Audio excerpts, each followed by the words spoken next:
Would you like to live your best life possible, regardless of your imperfections? Discover cutting-edge tools and inspiration to let go of your limitations and expand your life beyond what you've ever imagined.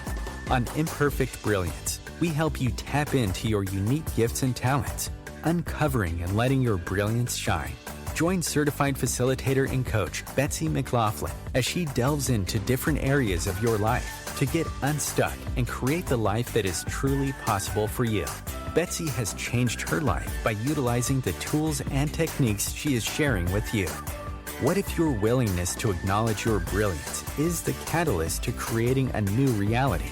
When you stop judging you, what else can you create in your life and in the world?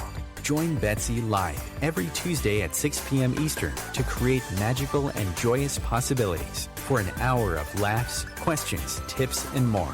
We are excited to contribute and play with you.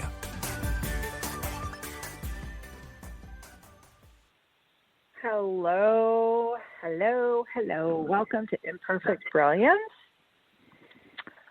I am here today with my friend, Dr. Anthony Mattis. Welcome, Anthony.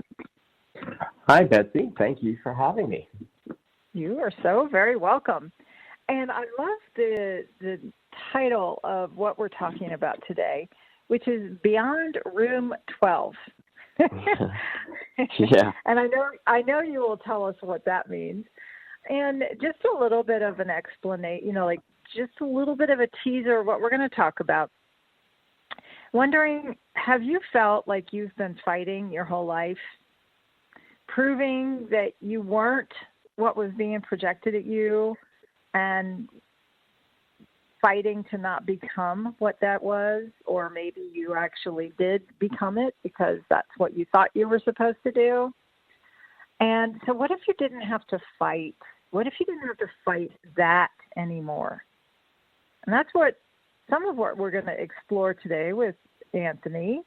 And just a little bit about Anthony. I actually have known him for quite a few years now. It's kind of hard to believe that one, but we met through Access Consciousness. We met at class and we became friends, and we've seen each other over the years at different events. And Anthony is a certified facilitator with Access Consciousness, as I am, and he's been using those tools that basically have changed every area of his life, as it has for me as well, for, what has it been, like 7-8 years, something like that? Yeah, I can't believe it. Time has flown for sure. Yes. And he stumbled across Access in his wife of 10 years had recently passed away, and he was raising 3 kids on his own. And he had done a lot of different modalities and really was looking for something different, and he stumbled across Access Consciousness, and I'll let him tell a little bit of the story. And he got so much change from it, and then from there, his whole life has changed. So I'm wondering, Anthony, where would you like to start with this conversation today about Beyond Room 12? Well, yeah, I know that Room 12, that topic in of itself is a whole conversation. But that was, being a chiropractor for about 15 years before Access came, across my email thread. My first wife had committed suicide. At the time, she had struggled with bipolar disorder since she was 17 years old. And this particular episode, for whatever reason, she decided to end her life. And so, like you said earlier, it was the kids at the time were 10, 8, and 2.5 years old, 2 boys and a girl. And, we had both been studying so many different techniques and modalities. We were both seekers, and being in the profession, her being like a yoga instructor, we studied a lot of different healing techniques, and, they would work for a little while, but they weren't really lasting. And so we were always seeking for something else, not just with healing techniques, but also like on a spiritual level too. So we had a guru, we did metaphysical work, we went into non-denominational Christianity. And so when she made the choice that she did, I was like, oh my God, what am I going to do? It's like for all the work that we put into all the self-help, self-development, it's like we had nothing to show for it. And the allopathic community failed us too, to be quite frank. It's not like we just did the holistic and natural stuff. We used even modern medicine. I mean, nothing worked, okay? And so the whole Room 12 conversation was, I'll tell you though, me going into that situation, what that actually created for me is it forced me to step up. And it forced me to sort of stop, like, I couldn't make any excuses anymore for my past. And because the kids needed me, and although I was always there for my kids, but I needed to be so present, so available. So whatever insecurities I had from the Room 12 stigma, it didn't matter. It became about, me trying to, keep my chiropractic practice going, sustaining that, but also being home, present, and available for the children. And so I was able to do that and rearrange my hours in such a way that, 3 out of the 5 days a week, I was able to be home by the time they got off the school bus. And so that worked out, and I was really grateful for that. And I had 2 late evenings where I had to accommodate the working people after work, and luckily I had some friends. Interesting, not the friends that were my friends, like new friends. It's like my friends that I thought were my friends disappeared, and other friends sort of stepped up, which I think was a very interesting experience. And so, nevertheless, the whole Room 12 conversation was about this remedial classroom that I was put in middle school, and it was known as Room 12 because that was the the door and the number on the door. And ever since I was in second grade, I was put in these remedial classes, but there wasn't really a stigma attached to it until middle school. And it was interesting because some of the kids that were in that classroom were significantly, I don't know what the politically correct term is these days. I don't know, there's all these new definitions, but let's just say that they were significantly mentally delayed compared to me. And yet I'm in a classroom and there's like 4 of us, and I'm saying to myself, is this where I am in the world? Is this like what does this mean for me? And people would refer to that room as the retard room, and I do not mean any disrespect to anyone who has children who may be, delayed in that way.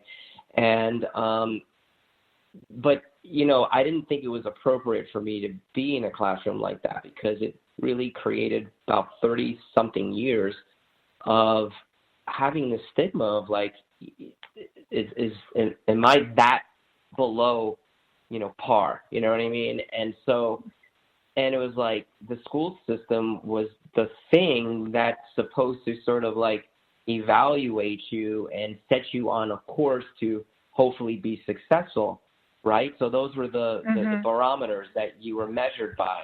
And so if you're not meeting those thresholds, if you're not meeting those barometers, or at least being on par, then it's like, what do? Everybody's going to college except for you. You know what I mean? And I didn't even know a trade. I wasn't even good with my hands. I didn't even know how to change a flat tire. My father didn't show me anything with regards to how to fix anything. So it was like, I didn't even consider being a trade. So I'm like, what am I going to be when I grow up?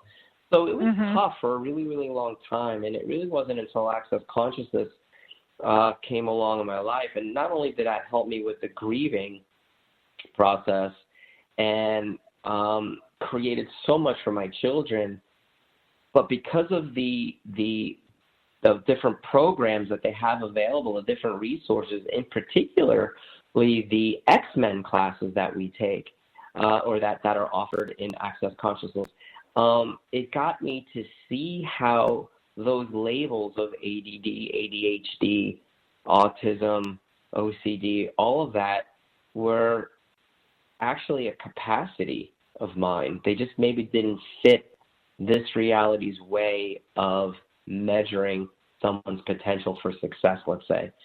And so, I was like 45 years old, 46 years old when I started hearing like these different possibilities for people who, well, really for everyone. It's like you don't have to have had these particular diagnoses to benefit from the tools of access or to have gone through a tragedy.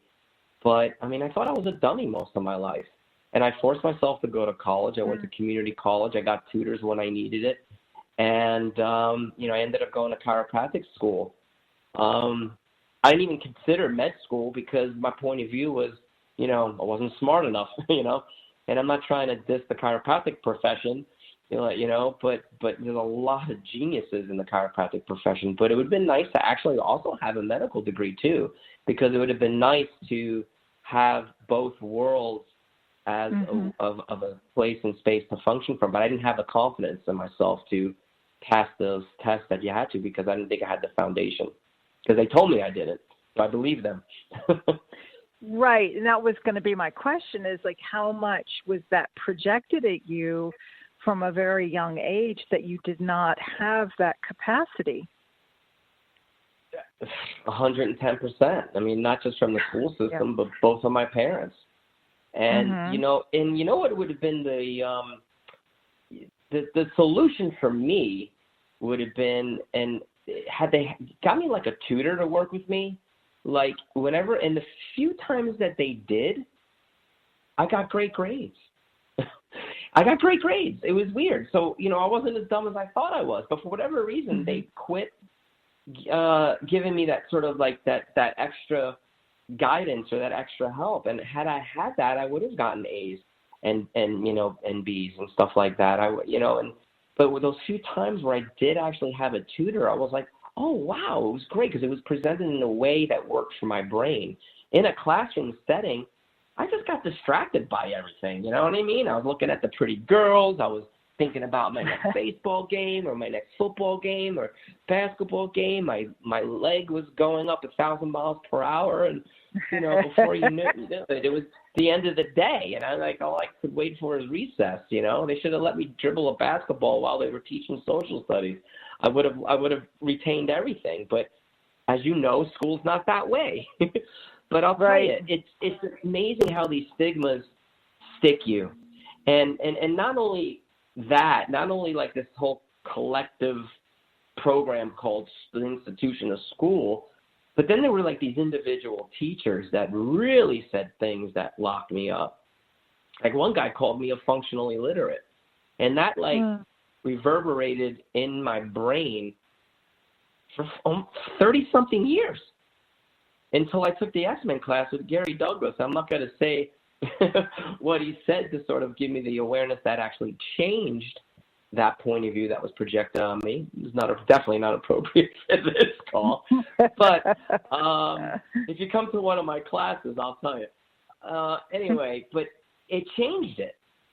It like literally, and don't get me wrong, I understand what my quote-unquote weaknesses are, if there are weaknesses. You know what I mean? I understand that I have a certain way of learning. And if I'm going to retain things, I need to do it in a certain way that actually works for me. But again, if you don't fit the system where most people do, more than 80%, you feel like there's something wrong with you. And then like I said, they put you in a class where these kids are like really, really mentally delayed, and you're wondering, you're like, is that me too?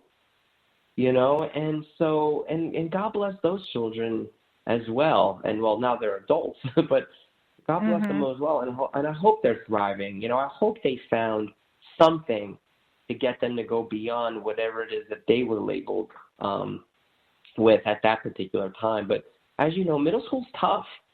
It's tough. So I used to wait for everybody to go into their classroom before I would walk into room 12 because the kids would talk about how it was the retard room. And God forbid they saw me going into that classroom.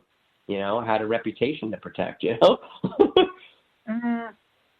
Wow. Gosh, there's so many different things that you've already touched on. And wow. So when you were going through middle school, and is this when it started for you? It was in middle school that you were put in room 12? No, well, room 12 was middle. It was 7th and 8th grade in middle school, and that's where the stigma was a stigma. Whereas like in elementary school, you know, I would be taken out and I would have to go to those remedial classrooms, but it was never a thing.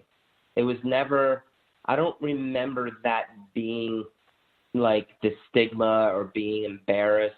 But there were times where they would like make me, you know, they would have me look at those, I forget the names of it, where they splatter black paint on whiteboard. I forget what they were like, what do you see? And I'm thinking, why am I the only guy doing this? You know what I mean? I'm like, I see splattered paint. And, you know, and then I'm like, okay, they want me to use my imagination. So I would like use my imagination, you know, but it was like, I always felt like I was different because I was the only one being pulled out of the class to go do these things. And I almost failed the 6th grade, you know, and I had to go do summer school. And that was a bit, and so that's when it started to really become a thing for me. But definitely before that, but it wasn't so much where I tried to protect it and hide it, you know, and it was middle school. So the remedial rooms in elementary school, they weren't called room 12. I don't even remember what the room was. Nobody cared, you know. But middle school, because there were kids there that were significantly mentally delayed, everybody knew it as the retard room. Everybody knew it as like the kid that drove on the red bus, go to that room. And that was tough. Yeah, so how do you I guess this is a two-part question, right? So you navigated the best you could at the time, and I'd like you to talk a little bit more about that. And then the second part of this is asking you what you could contribute for people who might either be going through it themselves or if they have children. And I think we might want to hold this and go to our first break, and then we'll touch on this when we come back. Thanks, guys. Sounds good.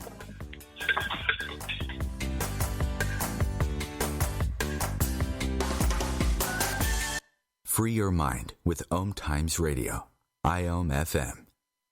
OMTimes magazine is one of the leading online content providers of positivity, wellness, and personal empowerment. A philanthropic organization, their net proceeds are funneled to support worldwide charity initiatives via Humanity Healing International. Through their commitment to creating community and providing conscious content, they aspire to uplift humanity on a global scale. Connect at omtimes.com. OMTimes, creating a more conscious lifestyle. My name is Victor Furman. Some call me The Voice. I've always been fascinated with human nature, spirituality, science, and the crossroads at which they meet. Join me Wednesdays at 8 p.m. Eastern on OMTimes Radio, and we'll explore these topics and so much more on Destination Unlimited.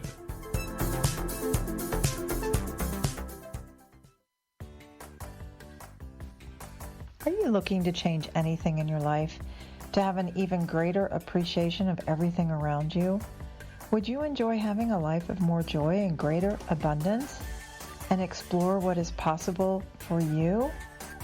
My name is Betsy McLoughlin, and I invite you to explore simple and pragmatic tools that I share on my radio show, Imperfect, Brilliance. I know firsthand that you can change anything. We explore tools and questions with amazing guests, offering all kinds of conversations on living your best life. I invite you to listen in Tuesdays at 3 p.m. Pacific, 6 p.m. Eastern to Imperfect Brilliance. Consider a coaching call with me, and let's explore what you would like your life to be like. Visit my website at www.creatingyumminess.com, and you're invited to call in to Imperfect Brilliance with your questions, Tuesdays at 3 p.m. Pacific, 6 p.m. Eastern. I look forward to connecting.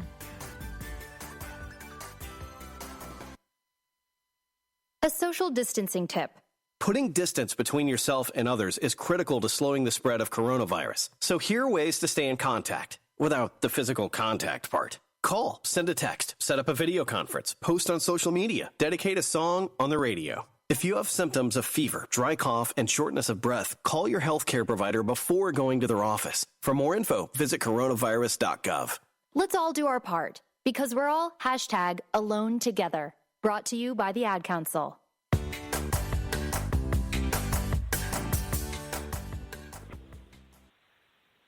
Thank you for listening to Imperfect Brilliance. I am Betsy McLoughlin here today with Dr. Anthony Mattis, and we are talking about going beyond room 12, and Anthony was explaining to us what room 12 was and how that impacted his life.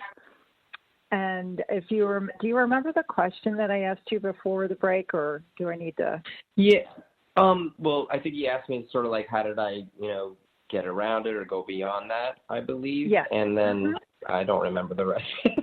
But yeah, well, what happened was high school came, and I remember my freshman year, again, I had, there was a room. It wasn't called room 12 at the time, but it was a little bit more, I guess, discreet than room 12 was. And I think at that point that they separated the kids that, were a lot more delayed, but it was my freshman year, and I remember just being so bored, and I wasn't really doing anything in those classes anyway. So I'm like, why am I even here? And I started to feel like my brain was slowing down somewhat, not in a bad way, but it just wasn't as hyper minded, so to speak.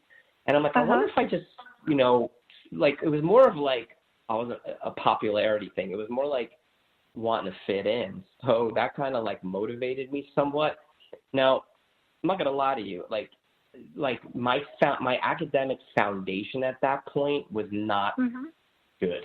You know what I mean? So I felt like I was behind the 8 ball at that point. However, I remember going to the guidance counselor. I'm like, I want you to put me in a normal English class, and I don't want to go to the special ed room anymore. I don't need to be there. And I guarantee you I can get the same exact grade in regular English that I can in the special ed English. And so it was a big deal, and they actually let me do it. And sure enough, I actually got a better grade. But I've had to force myself to study, and I didn't really have great study habits. It would probably take an average kid an hour to study for something. It probably took me 3 hours, because I was doing it on my own. And it would have been great to have had a tutor and had guidance. But for whatever reason, I was started to become more motivated just want to be normal like everybody else. And so I did, but I did still struggle in certain areas because I didn't have the foundation. And I also had a big case of the fuck-its, to be honest with you too. Because I'm like, wow, because my foundation was so poor, and a lot of colleges look at your SAT scores and all that, I had no clue which way was up when it came to the SAT stuff. I even went to, whatever those courses that you would take. And I was in the courses, and I was totally lost. So it was very, very clear to me that I had zero foundation, because it's they're teaching me stuff that I should have already known by now, at that point. And I'm like, man, I don't know how I'm going to go to college. So I made up my mind that I just need to graduate and get through, and I'm going to go to community college. Because, you're taught you need to go to college to be successful in life back in those days, right. Or learn a trade. And the one thing that I knew for sure was that I wanted to help people. I didn't know how, but I thought it was going to be in a counseling type setting. And I knew I was going to have to go to school for that, to get that kind of training. And so I went to community college, and where I needed to get that extra help, I got it. And I found myself being able to listen for the first time in class. And I was actually into it. So it's I was driven by the need to prove. I started this fight, so to speak, within me, but that was like my fuel to prove the system wrong. And ask me if I had any fun. No, I had zero fun. But I proved to myself that I wasn't a dummy. You know what I mean? But yet, while still feeling like a dummy.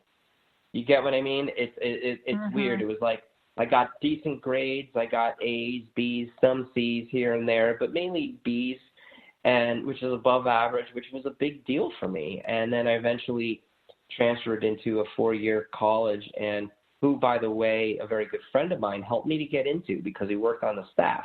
I didn't apply to any other universities. And at that school, I think I averaged somewhere like a B average. But I still at the end, I wasn't impressed, with myself. And I still had this thing like, what am I going to be when I grow up? Because I realized that my 4-year bachelor's degree really didn't qualify me to do much of anything. So I'm like, then I started looking at like, what's the point of college? It's like, and half of the people that go don't end up doing what they studied anyway. And then you incur all this debt. And then so I worked for a few years. I still knew I wanted to help people. And I decided to go to chiropractic school. And that was probably one of the best choices that I'd ever made. And I really loved being at chiropractic school. I loved learning the hands-on healing therapies. And I went there because I had the sense that I could help people, not just on a physical level, but also on like an emotional level as well, because I always believe that a lot of people's physical issues are connected to emotional issues as well. And during that time, I remember going to a therapist because I had a lot of family issues, and I remember the therapist saying, you know what, why don't you consider being like a clinical social worker or a psychologist or something? And I'm like, well, I have a feeling that I'm going to be able to discover that path through chiropractic somehow. And then I learned that there's over hundreds of different techniques, ways to practice chiropractic, and I learned as many of them as I could. And that's how I practice. I practice in a very holistic manner, and it did bring me great joy. But there was still something missing. Because it was like people, like I wanted to help people, like I wanted to give them like vegetables, meat, grains, fruit, and all this other stuff. And, when you hear chiropractor, you only think one thing, like musculoskeletal. And so it was like, I'm trying to give them everything, and they're only wanting a piece. So I found myself like perpetually frustrated and helping them more than they really wanted to be helped. And I wasn't willing to abuse the system, like the insurance system, to get paid more. So I found myself struggling as a chiropractor to make ends meet the first half of my career. And then things picked up a little bit, but never really beyond mediocrity, and it wasn't because I wasn't a great healer or wasn't great at what I did. Just something was missing. And then, and then I went through what I went through with my wife and my first wife, and still searching and seeking. But at that point I was fed up with modalities, but this thing called access consciousness comes along, and everywhere in my mind was like, no, not again, not another technique. But something kept pulling me towards it to at least explore it. And as much as I resisted it in the very beginning, Betsy, it was the result that I saw that it created for the kids. And I'll tell you, I have 3 brilliant children, and they are super aware, super psychic, and all very, very, very, very academically inclined. I've even done a video called Forrest Gump Syndrome, as well as a Room 12 video. And, and I had Forrest Gump Syndrome. And for those of you who've watched Forrest Gump, when he found out he had a kid, one of the first questions he asked was, is this kid as handicapped as he was academically? And Jenny, his girlfriend that he made the baby with, was like, no, he's actually in advanced classes. And then that's how it is for my kids. But it was like, again, I had to fight to make sure they weren't as dumb as I was. Now, so it created one way, but it also created a lot of stress for them. You know what I mean? So it was like I was functioning from this space of not only having to be a perfect parent, but making sure my kids were perfect while saying it's okay to be imperfect at the same time. So there was a lot of conflict in that way. So they were smart, yes. They outcreated everything that I had done during, my formative years academically. And, so it worked in one hand, but on the second hand, it did create a lot of pressure for them that was not necessary. But all of it was, in the end, boiled down to me having to prove I wasn't dumb, me having to prove I wasn't a bad parent or a dumb parent, and me proving that my kids aren't dumb. So it's like all this proving and proving and proving and proving, and some of it was fuel to motivate me, but at the same time, there was no space for fun for me. You know what I mean? And again, because of access, I started getting over that point of view of having to be perfect and having to control and fight to prove something like the system wrong, so to speak. It was like I was angry with the system, which all that does is create division, right? It's just another way to fight and create separation, right? Because the system isn't all bad. It works for some people, It just didn't work for me. So it's like you spend your whole life fighting, thinking that the fight is what creates the fuel to motivate you.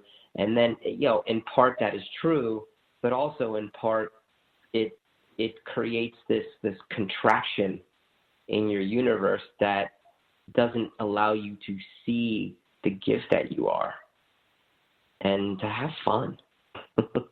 Yeah, and that's the piece I wanted to ask you, like, for anybody who is like that, you're talking about my life, like, oh my God. And, or they've got children who might be going through it. What could you offer them as far as, some tips and tools or questions that they could start exploring to create something that might be different from what's going on in their lives right now? Yeah. Great question. Okay. The first place I'm going to start is saying, learn the bars technique. Okay. It's a hands-on process that's super gentle. That you place your hands on these 32 points on your head.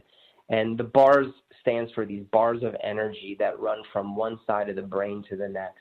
And just to keep it simple, it's just a way of calming the brain down. It's a way of sort of deleting sort of like the angst in one's universe, and especially like places or those quadrants in the brain that might be overfiring or underfiring. And so it's just a great thing to learn for your family, not only to help sort of like regulate the brain, so to speak, but to also create a greater connection between you and the children. So learning this bars technique, to me, is one of the most valuable tools on planet Earth, because I believe it can help with anxiety. I know it can help with anxiety, depression, and just help the kids to relax so that they actually enjoy school, enjoy learning.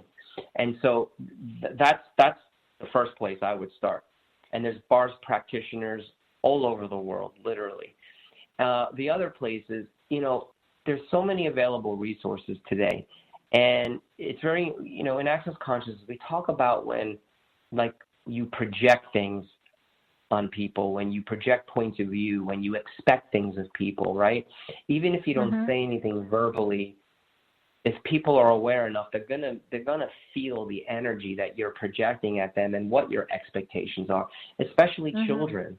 They know when their parents are disapproving, even if they don't say anything. They know, they can feel the parent's energy, right? So what I would say is, as a parent, is stop projecting and expecting and judging your children to be like you were, or the opposite. Don't project and expect and judge them and do everything in your power to make sure that they're not like you were, because that creates strife in their universe. So it's like, look at them for who they are and what they are, and surround them with the resources that are going to help them thrive. And that's what I did for my kids. It's like, if I knew they needed help in this area, it's like I did my best never to project wrongness into their universe. But sometimes when I came from that place of fear, I did that. Not because I was making them wrong for like not doing well, but it was more like the fear of them ending up like me, right? So it sounds like it comes out. To them, it looks like I'm making them wrong. So I've had to backtrack and apologize to them. Like, I am so sorry.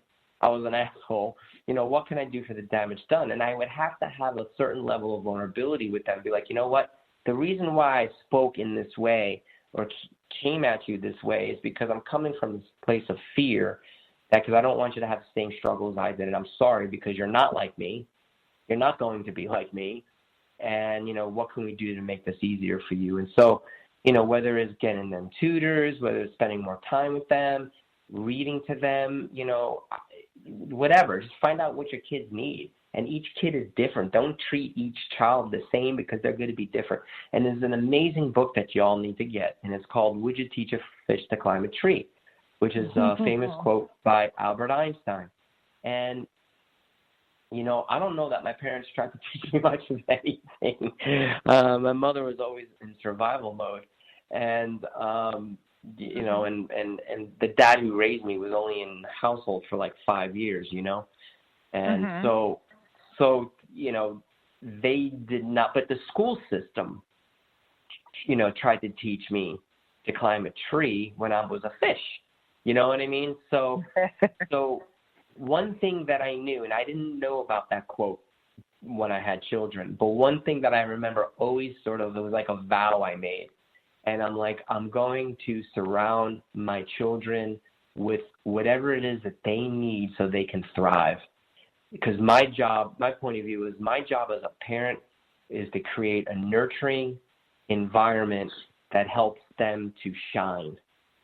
And each kid may require a completely different surrounding than the next, so to speak. You know what I mean? So the willingness to adjust and adapt to their needs. So that was like, to me, probably one of the greatest choices and awarenesses I have ever had.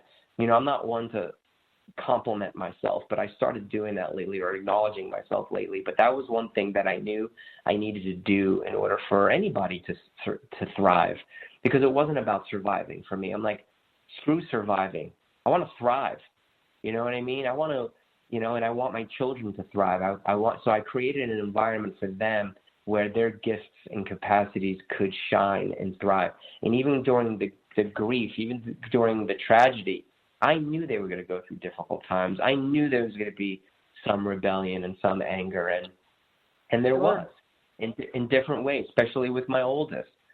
And you know, he was a genius. He is a genius, and you know, he's probably in the top 10 of his class. And before he graduated, he probably ended up in barely graduating. But it wasn't because he wasn't intelligent. He just wasn't making smart choices, and he chose to rebel, and he had a big case of the fuckets, you know what I mean? But it was like that required a certain level of vulnerability on my part as his father. And I found myself constantly reacting to the choices he was making. And again, as a parent, when you're reacting, all that does is create more separation. And when I finally got vulnerable with him, he was able to get vulnerable with me. And I'm like, you know, what can we do? What can we do to, you know, help you thrive? And he's like, you know, I don't want you to keep feeling like I'm going to end up like mom, you know, and started opening up to me about some of the choices he was making. And I'm like, okay, well, you know, so we created like a deal. We went into negotiation, let's say, you know, and then he decided it was 110% his choice. He decided to go into the military, and it is the best decision that he's ever made, and he's thriving there, and he's happy he's made the choice. He doesn't have any regrets about that choice, and he's thriving there, and he's getting what he needed to receive from it, and it's really beautiful to see him make that choice on his own. That's really something. And, so, we all look at, oops, gosh, this time's going by fast. All right, hang with us. We'll be back in just a couple of minutes with Dr. Anthony Mattis. Thanks, guys.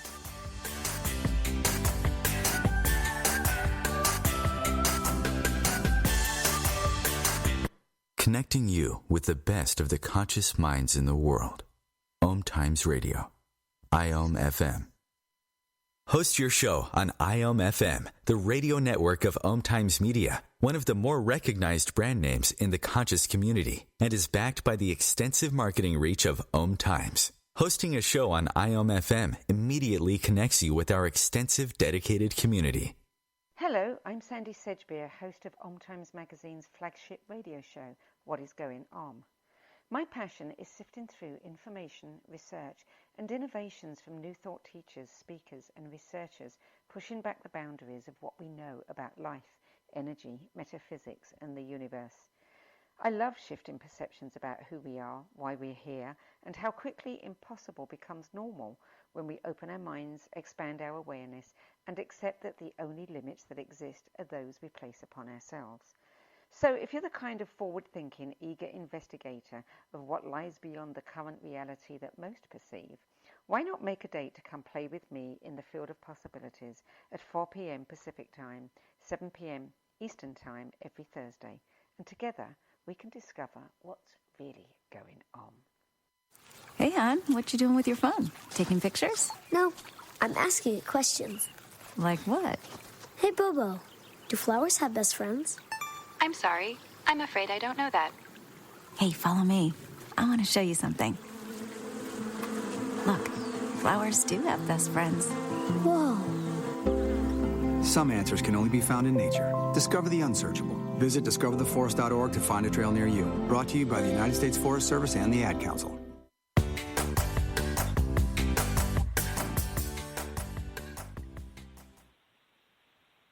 Welcome back to Imperfect Brilliance. We're having a wonderful conversation today with Dr. Anthony Mattis. But before we get more into this conversation, because wow, has this time gone by fast, I would like to let everybody know that one of the things that Dr. Anthony does is a 3-day body class. And I have had the pleasure and privilege and honor of being in several of these classes with him, and I am hosting him in the Washington, D.C. area. So if you guys are interested, you can find out information at Anthony's website, which is Dr. Anthony Mattis, MATTIS.com. And you can also find out more information on the Access Consciousness website, and that is January. What is that? Gosh, now I'm not going to remember the exact date. Do you remember the exact date, Anthony? It is January. I believe it's the 8th through the 10th. Thank you. I thought it was the 8th, and I'm like, I don't want to say the wrong date. But yes, it is the first full weekend in January after the holiday. So it's Friday, Saturday, and Sunday. And we would love for you to explore what that is, and the only prerequisite is to having taken a foundation class. And I can help you answer any questions on all of that if you are interested, and get you flight information, hotel information if you're coming from a different area. And they're just so wonderful for your body and how you start to learn receiving and communion with your body, and it's just absolutely remarkable. And it starts with what Anthony talked about before, which is that's how I found out about all of this, was through the Access bars. And I am so grateful that I found it, because certainly my life has completely changed and just continues to get better and better, and I no longer have the stress that I used to have. And even when things, show up in your life, you just have a different way of being with all of it. So we'd love for you guys to come play with us. And Anthony's website, as I just mentioned, is Dr. Anthony Mattis, and he facilitates classes on a lot of different subjects, including the X-Men, which is what we're talking about today. He's also, as I just mentioned, a 3-day body facilitator. He also teaches classes on the specialty of conscious parents, conscious kids, and what else? There's something else I feel like I'm missing. Yeah, the X-Men. Yes, thank you. And I'm like, the thing we're talking about today. Yes. Mm-hmm. Yes, so thank you. The X-Men, which is kind of what we're starting to talk about today, and also talk to the entities. So lots and lots of different possibilities and topics that you could explore with Anthony online or in person. Anything else you would like to add to that, Anthony? No, you hit the nail right on the head. Yeah, come play. Awesome. If it, makes you feel light. Awesome. Thank you. And so with everything that we're talking about today, with the, fighting against what might have been projected at you by teachers, society, schools, if you don't fit in the box that, many schools will put you in, what would be like your top couple of questions or tips that you could give to anybody in that going through that right now? Well, a great question to ask is, truly what else is possible, and so, for me, today there's a lot more resources available for children, and there's so many different online homeschooling programs. There's all different kinds of tutors. And then different actually on-site schools you can go to besides the public school system and besides even private schools. There's other schools that like Montessori school and, all these other types of schools that I don't even know the names of, but I know that they're out there. So it's like do some research, talk to people, talk to the different teachers and stuff like that. And, you may find that one child's not going to go to the same school as the other child, and that's okay. That's totally fine. I have 3 kids. My oldest went through the public school system. My second son ended up, because he's pursuing a career in film and TV, and, he's made a couple of movies already. So, after his freshman year in high school, he chose to be homeschooled. So he did homeschooling for the last 2 more years because he skipped a grade. And then my daughter is going to a private Christian school. So she's, you know what I mean? So she's, all 3 are doing something totally different. So my point of view is, again, it all goes back to find out and talk to your kids. Ask them what they want. Ask them what they want and present to them the different scenarios and possibilities and things of that nature. And just because you did a certain route, it doesn't mean they have to do that route, because they're not the same as you. They're different than you are. And your job as a parent, from my point of view, is you need to create the environment where your kid can thrive. And so do the research, see what's out there. You may try one thing one year and find it didn't work, so try something else. And don't get discouraged. Like, never give up, never give in, never quit. Because in 2021, there are a lot of available resources, and learn how to run your child's bars and teach them how to do it too. Because that is, to me, one of the greatest healing gifts that you could actually have available as a family. So true. And, because one of the things that I heard that might be an objection for somebody is a monetary thing. If they don't have the funds to send one of their kids to a private school, what else would you recommend there? Well, I mean, then there's a lot of homeschool stuff. There's so many free schooling programs that exist out there. So you may want to consider, homeschool. There's lots of available free stuff you can do with that. And I would just say, make sure though that, your kid is involved in, extracurricular activities, whatever that is, whatever there, whether it's art or theater or, music or playing an instrument, and just make sure they're social, and they get out and involved in different groups. But there's tons of free stuff. I mean, the online schooling program that my second son did, that was all free. It was all free, and so, and how does it get better than that? And there's more than one type of free program that's available out there. And, so, I mean, they're out there. There's a lot of different resources that are available. Yeah.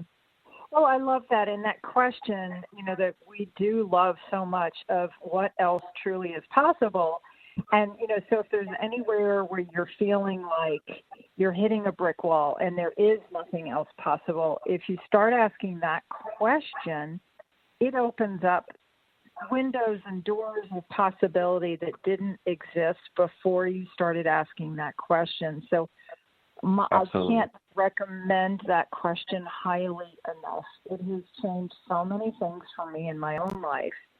And, it's right. So it's anywhere that you have that point of view that you can't change something, if you start asking that question, miracles start showing up, truly. Yeah.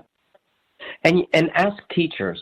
Teachers are in the field, and even though they may be in the traditional setting, they still know what other available resources exist out there, because they're informed of these different things.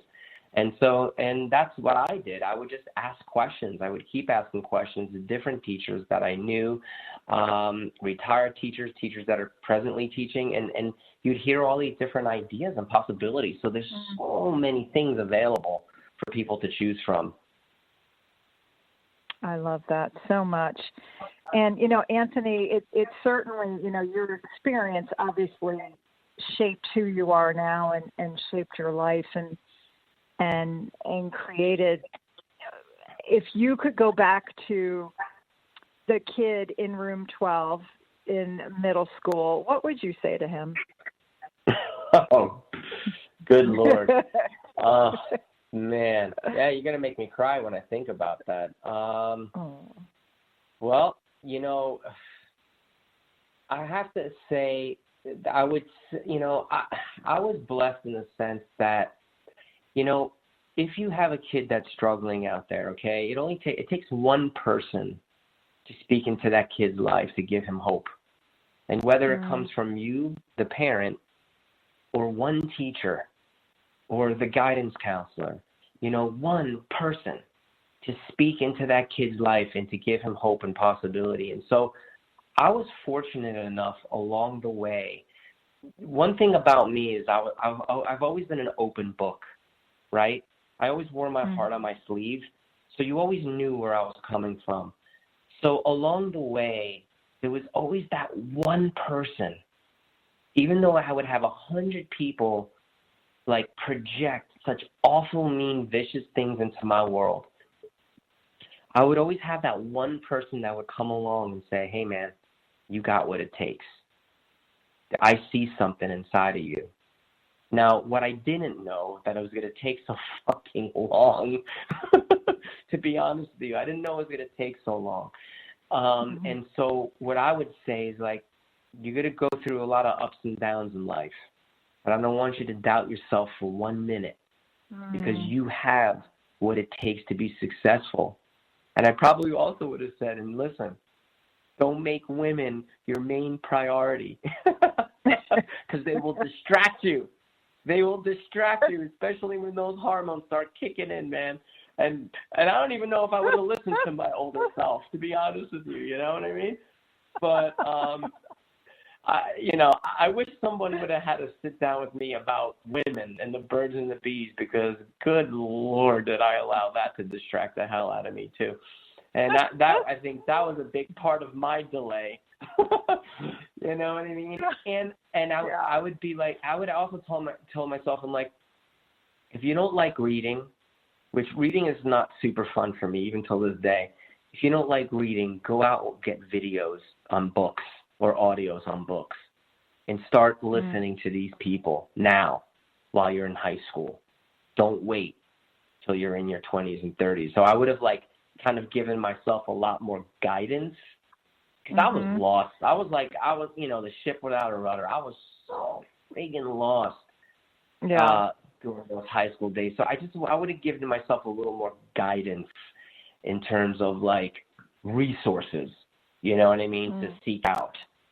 But I want to say, I doubt any of those people were listening, but I want to give a shout out to all of you who've spoken to my life along the way to keep me going, because you did give me that glimmer of hope to keep going, to keep fighting. And then Gary Douglas comes along. Not only did he give me hope, but he got me to see where all those things that I thought were wrongnesses about me and how their strongness is about me. Wow. Thank you so much listening to Imperfect Brilliance. And Anthony, thank you so much for coming on today and sharing a little bit of your story with us. Take care, everybody. Bye-bye. Bye, Anthony.